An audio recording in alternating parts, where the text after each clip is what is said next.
Eleonora, commander Titus. उम्मीद है सफर खुशगवार गुजरा होगा। टाइटस, यहाँ कोई गड़बड़ तो नहीं?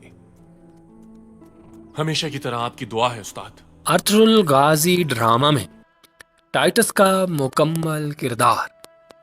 टाइटस अर्थरुल गाजी का ताकतवर और खतरनाक दुश्मन था। वो नाइट्स टेम्पल्स का एक आला कमांडर था, जिसका ख्वाब अनातोलिया में सलीबी ताकत को मजबूत करना, तुर्क कबाइल को कमज़ोर करना और मुसलमानों की बढ़ती हुई कुव्वत को ख़त्म करना था। वो सिर्फ एक सिपाही ही नहीं, बल्कि एक ऐसा शख्स था जो तलवार से ज़्यादा अपनी चालाकी, खुफिया मंसूबों और सियासी साजिशों पर भी भरोसा करता था। यही वजह है कि ड्रामे के आगाज़ ही से उसकी हर चाल अर्थरुल गाजी और काई कबीले के लिए एक नया इम्तिहान साबित होती है। कहानी के शुरू में टाइटस एक पुरएतमाद और बेरहम कमांडर के तौर पर सामने आता है।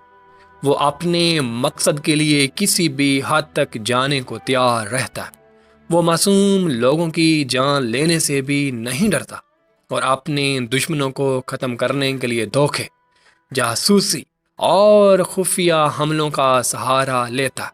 उसका मानना होता है कि खौफ फैलाकर, दुश्मनों को आपस में लड़ाई कराकर बड़ी से बड़ी ताकत को भी शिकस्त दी जा सकती है। इस सोच के तहत वो मुख्तलिफ कबाइल में इख्तलाफात पैदा करता है और ऐसे लोगों को तलाश करता है जो दौलत या इक़्तिदार के बदले अपने ही लोगों से गरदारी कर सकें। अर्थरुल गाजी के मैदान में आने के बाद टाइटस की ज़िंदगी का असल इम्तिहान शुरू होता है।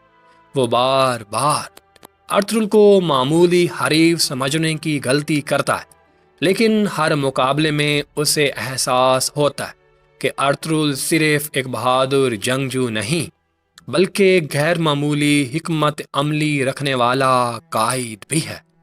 यही वजह है कि टाइटस अपनी हिकमत अमली बदलता रहता है। कभी वो बरह रास्त हमला करता है, कभी खुफिया कातिल भेजता है, कभी बेस बदल कर मालूमात हासिल करता है और कभी अंदरूनी गरदारों के ज़रिए काई कबीले को कमज़ोर करने की कोशिश करता है। मगर हर बार अर्थरुल उसकी चाल को नाकाम बना देता है। ड्रामे के दौरान टाइटस की दुश्मनी ज़ाती इंतकाम में भी बदल जाती है। अपने करीबी लोगों के नुकसान और मुसलसल नाकामियों के बाद वो अर्थरुल को अपना सबसे बड़ा दुश्मन समझने लगता है। उसके बाद उसके हर मंसूबा बंदी का एक ही मकसद रह जाता है, किसी भी कीमत पर अर्थरुल को ख़त्म कर दिया जाए। वो काई कबीले पर हमले करता है, मुसलमानों के रास्ते बंद करने की कोशिश करता है, इत्तेहादियों को तोड़ने की साजिश करता है, मुख्तलिफ दुश्मनों के साथ मिलकर अर्थरुल को घेरने की कोशिश करता है, लेकिन हर मर्तबा उसे शिकस्त का सामना करना पड़ता है। टाइटस की शख्सियत का सबसे नुमायां पहलू उसकी गैर मामूली जहानत और बेरहमी में है। वो एक बेहतरीन जंगजू होने के साथ साथ नफ्सियाती जंग पर भी माहिर दिखाया गया है। वो जानता है कि अगर दुश्मन के हौसले तोड़ दिए जाएं तो जंग जीतना आसान हो जाती।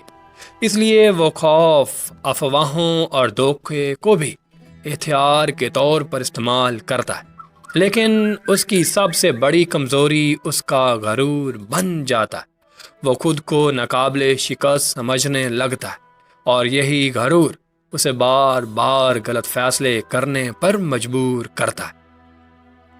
जैसे जैसे कहानी आगे बढ़ती है, टाइटस की साजिशें ज़्यादा खतरनाक होती जाती हैं, मगर अर्थरुल के हौसले भी पहले से ज़्यादा मजबूत हो जाते हैं। आखिरकार वो लम्हा आता है जब दोनों एक फैसला कुन मुआरके में आमने सामने खड़े होते हैं। ये सिर्फ दो जंगजुओं का मुकाबला नहीं, बल्कि हक और बातिल, इंसाफ, जुल्म, वफादारी اور دھوکے کے درمیان آخری ٹکراؤ بن جاتا ہے۔ نئے آنے والے ناظرین سے درخواست ہے کہ ہمارے چینل کو سبسکرائب کریں تاکہ ہر طرح کی معلوماتی ویڈیو آپ تک بروقت پہنچتی رہے۔ سخت جنگ کے بعد ارطغرل غازی اپنی مہارت، عزم اور بہادری سے ٹائٹس کو شکست دے دیتے ہیں اور اس کی موت کے ساتھ کائی قبیلے کے خلاف اس کی تمام بڑی سازشیں ہمیشہ کے لیے ختم ہو جاتی ہیں۔ ٹائٹس ایک طاقتور، ذہین اور خوفناک ولن کرداروں میں شمار کیا جاتا ہے۔ اس کی بے رحمی، چالاکی، جنگی حکمت عملی اور ارطغرل سے شدید دشمنی اور مسلسل ناکام ہونے کے باوجود ہار نہ ماننے والی شخصیت نے اسے ناظرین کے ذہنوں میں ہمیشہ کے لیے زندہ کر دیا۔ ملتے ہیں نیکسٹ ویڈیو میں، تب تک کے لیے اللہ حافظ۔